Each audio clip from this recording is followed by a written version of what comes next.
രാത്രിയാത്രാ നിരോധനത്തിൽ എന്തായിരുന്നു കോൺഗ്രസിന്റെ നേതാക്കന്മാർ പറഞ്ഞിരുന്നത്?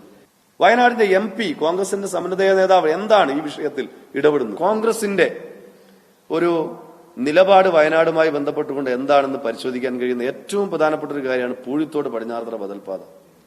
ഇപ്പൊ 1994 ബദൽപാത ഈ നമ്മുടെ പൂഴിത്തോട് ബദൽപാതയുടെ തറക്കല്ലിടൽ നിർവഹിക്കുന്നത്. 1994 സെപ്റ്റംബർ 22 പ്രവൃത്തി ഉദ്ഘാടനം നടക്കുന്നത്.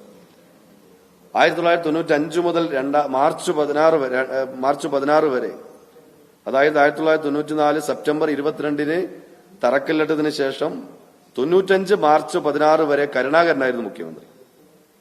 95 മുതൽ 96 മെയ് വരെ AK ആന്റണിയായിരുന്നു മുഖ്യമന്ത്രി, കോൺഗ്രസിന്റെ മുഖ്യമന്ത്രിയാണ്. 2001 മുതൽ 2004 വരെ AK ആന്റണിയായിരുന്നു മുഖ്യമന്ത്രി, കോൺഗ്രസിന്റെ മുഖ്യമന്ത്രിയാണ്. 2004 മുതൽ 2006 വരെ ഉമ്മൻചാണ്ടിയായിരുന്നു മുഖ്യമന്ത്രി, കോൺഗ്രസിന്റെ മുഖ്യമന്ത്രിയാണ്. 2011 മുതൽ 2016 വരെ ഉമ്മൻചാണ്ടിയായിരുന്നു മുഖ്യമന്ത്രി, കോൺഗ്രസിന്റെ മുഖ്യമന്ത്രിയാണ്. അതായത് 94 ശേഷം നിരവധിയായ വർഷങ്ങൾ കോൺഗ്രസിന്റെ മുഖ്യമന്ത്രിമാർ, കോൺഗ്രസിന്റെ ഭരണം കേരളത്തിലുണ്ടായിട്ട് എന്ത് നിലപാടാണ് പൂഴിത്തോട് പടിഞ്ഞാറത്തറ ബദൽപാത യാഥാർത്ഥ്യമാക്കുന്നതിന് വേണ്ടി ഇവർ സ്വീകരിച്ചത്? മാത്രമല്ല, ഇതേ ഘട്ടത്തിൽ തന്നെ 1996 വരെ നരസിംഹറാവുവിന്റെ ഗവൺമെന്റ് ആയിരുന്നു. 2004 മുതൽ 2014 വരെ മൻമോഹൻ സിംഗിന്റെ ഗവൺമെന്റ് ആയിരുന്നു കേന്ദ്രത്തിൽ. അപ്പൊ കേന്ദ്രവും കേരളവും ഒരേ സമയത്ത് കോൺഗ്രസ് ഭരിച്ചു. പ്രധാനമന്ത്രി കോൺഗ്രസ്, കേരളത്തിലെ മുഖ്യമന്ത്രി കോൺഗ്രസ്. വനം ഉൾപ്പെടെയുള്ള വിഷയങ്ങളുമായി ബന്ധപ്പെട്ട കാര്യങ്ങൾ പരിഹരിക്കാനുണ്ട്. അങ്ങനെയായിരുന്നെങ്കിൽ ആ ഘട്ടത്തിൽ ഈ നിലപാട് സ്വീകരിക്കാൻ കോൺഗ്രസ് തയ്യാറായിട്ടില്ല. അപ്പൊ ബദൽപാതയുമായി ബന്ധപ്പെട്ട് ഒരു ചെറുവിരൽ പോലും തറക്കല്ലിട്ടതിൽ ഒതുങ്ങിയതല്ലാതെ പൂഴിത്തോട് ബദൽപാതയുമായി ബന്ധപ്പെട്ട് ഒരു ചെറുവിരൽ അനക്കാൻ അവർ തയ്യാറായോ? ഇല്ലല്ലോ. കോൺഗ്രസിന്റെ MLA അതിന് മറുപടി പറയണം. ആരാണ് ഇതിന് അനുകൂലമായ നിലപാട് സ്വീകരിക്കുന്നത്? ഇതിന് അനുകൂലമായ നിലപാട് സ്വീകരിച്ചത് 2024 1.5 കോടി രൂപ നീക്കിവെച്ചുകൊണ്ട് കേരളത്തിലെ ഇടതുപക്ഷ ഗവൺമെന്റാണ്. 1.5 കോടി രൂപ നീക്കിവെച്ചു. ഈ ബദൽപാതയുമായി ബന്ധപ്പെട്ടുകൊണ്ട് 1.5 കോടി രൂപ നീക്കിവെച്ചതിന് ശേഷം സർവേ പൂർത്തീകരിച്ചു, അലൈൻമെന്റ് പൂർത്തിയാക്കി കൊടുത്തു, DPR പ്രവർത്തനങ്ങളെ കടന്നിരിക്കുകയാണ്. നോഡൽ ഓഫീസറായി ആശിം VK കോഴിക്കോട് നിരത്ത് വിഭാഗം എഞ്ചിനീയർ നിയമിച്ചു. അദ്ദേഹത്തിന്റെ നേതൃത്വത്തിൽ ഇത്തരം പ്രവർത്തനങ്ങൾ നടന്നു വരികയാണ്. നിശ്ചലമായി കിടന്നൊരു പദ്ധതിയെ സാക്ഷാത്കരിക്കാൻ ആത്മാർത്ഥമായി ഇടപെട്ട് കേരളത്തിലെ ഇടതുപക്ഷ ഗവൺമെന്റ് പൂഴിത്തോട് പടിഞ്ഞാറത്തറ ബദൽപാത യാഥാർത്ഥ്യമാക്കുകയാണ്. ഇടതുപക്ഷ ഗവൺമെന്റാണ് യാഥാർത്ഥ്യമാക്കുന്നത്. എന്നാൽ ഇടതുപക്ഷ ഗവൺമെന്റിനെതിരായി പ്രചാരവേല നടത്തുന്ന കോൺഗ്രസിന്റെ MLA മാർ, കൽപ്പറ്റ MLAയും ബത്തേരി MLAയും, കോൺഗ്രസ് എന്ത് ചെയ്തു ഈ ബദൽപാതയുമായി ബന്ധപ്പെട്ട്? ഏതെങ്കിലും ഒരു ബദൽപാതയുമായി ബന്ധപ്പെട്ട് ഇവർ എന്ത് ചെയ്തു എന്നത് പറയാൻ വേണ്ടി തയ്യാറാവണം. അതേപോലെ തന്നെ നമുക്കറിയാം, ഇപ്പൊ ഏറ്റവും പ്രധാനപ്പെട്ട മറ്റൊരു കാര്യമാണ് ചുരം ബൈപ്പാസ്. ചുരം ബൈപ്പാസുമായി ബന്ധപ്പെട്ടതിന് നടപടിക്രമങ്ങൾ നടക്കുകയാണ്. കേരളത്തിലെ മുഖ്യമന്ത്രിയും പൊതുമരാമത്ത് വകുപ്പ് മന്ത്രിയും ഉൾപ്പെടെ കേന്ദ്ര ഉപരിതല വകുപ്പ് മന്ത്രിയെ കണ്ട് സംസാരിക്കുന്ന നിലയുണ്ടായി. ദേശീയപാത വികസനത്തിന്റെ ഭാഗമായി ഇപ്പോൾ മലാപ്പറമ്പ് മുതൽ മുത്തങ്ങ വരെ ഒറ്റ റീച്ചായി നടത്താൻ വേണ്ടിയുള്ളതിലേക്ക് കടക്കുകയാണ്. അപ്പോൾ അത് ചുരത്തിലെ 1-ാം വളവിന്റെ മുകളിൽ നിന്ന് തുടങ്ങി ചിപ്പിലത്തോടും തുടങ്ങി തളിപ്പുഴ വരെയുള്ള ചുരം ബൈപ്പാസ് അതിന്റെ നടപടിക്രമങ്ങളെ കടന്നു കഴിഞ്ഞു.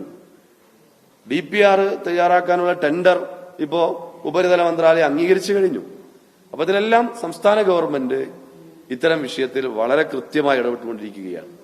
കോൺഗ്രസിന്റെ ഏതെങ്കിലും കാലത്ത് വയനാടിന്റെ ഏതെങ്കിലും ഒരു ബദൽപാതയുമായി ബന്ധപ്പെട്ടുകൊണ്ടോ ചുരം വീതി കൂട്ടുന്ന ഉൾപ്പെടെയുള്ള പ്രവർത്തനങ്ങളുമായി ബന്ധപ്പെട്ടോ എന്തെങ്കിലും ഒരു നിലപാട് സ്വീകരിക്കാൻ വേണ്ടി ഇവർ തയ്യാറായിട്ടുണ്ടോ? അത് തയ്യാറായിട്ടല്ലേ ഇവരിത് പറയേണ്ടത്?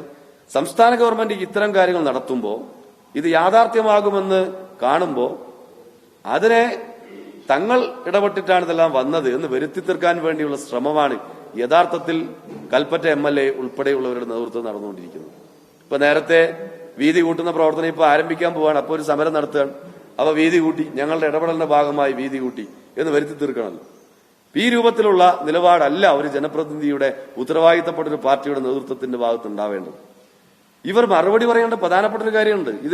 ഈ സമരം നടത്തുന്നവർ ഉൾപ്പെടെയുള്ള കോൺഗ്രസ് ആളുകൾ, അവര് സമരം നടത്തലൊക്കെ അവരെ അവകാശമാണ്. പക്ഷേ ആ സമരത്തിൽ ഉന്നയിക്കുന്ന ഗവൺമെന്റിനെതിരായി വിഷയങ്ങൾ പ്രതികരിക്കുമ്പോഴാണ് ഞങ്ങളുടെ പ്രതികരണം വരുന്നത്.